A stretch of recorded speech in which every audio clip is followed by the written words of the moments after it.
Charlotte is fun-loving, the most gentle soul you'll ever meet.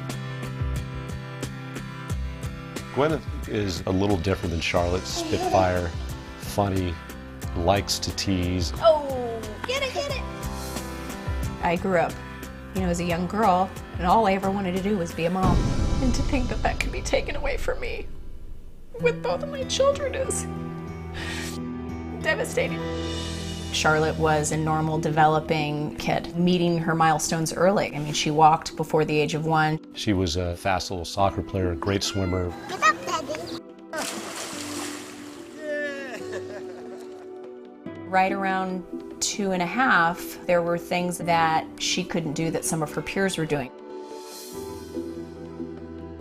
And then there was a moment where I noticed she was getting stuck on some words.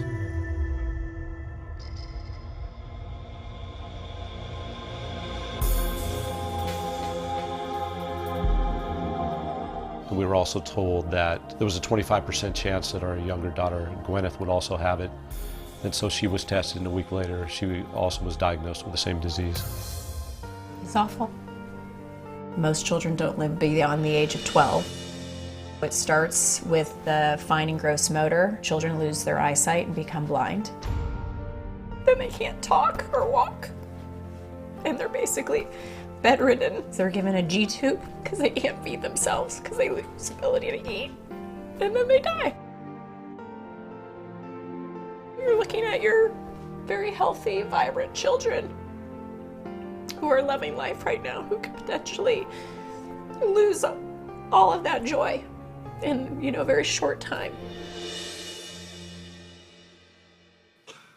Please welcome Gordon and Kristen to the show. Also joining us is Dr. Joe Weiner, a leading researcher on this condition.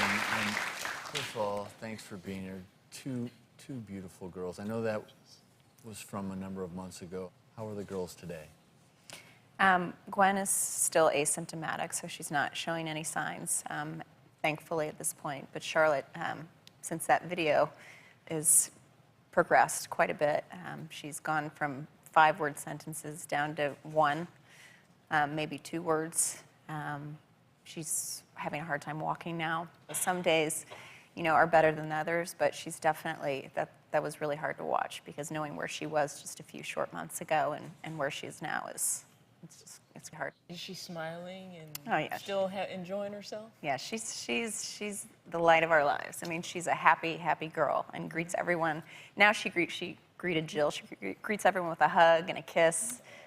She's a lover, but she's frustrated because she doesn't understand what's happening. I think she intuitively is aware of what's going on, but she's not at the age where she never reached an age where she could have expressed that anyway. But the beauty is that she has the support of a loving family, and we haven't talked about Batten disease before on the show. Can you explain to everyone just briefly what happens in Sure. kids who So have it? I think of it as your cells in your brain are kind of like a little city, and they have sort of a city hall that's your nucleus, and they have these lysosomes that are kind of like your recycling center or your garbage dump. And in Batten's disease, what happens is that recycling center or that garbage dump is broken, and those lysosomes fill up with the cellular garbage.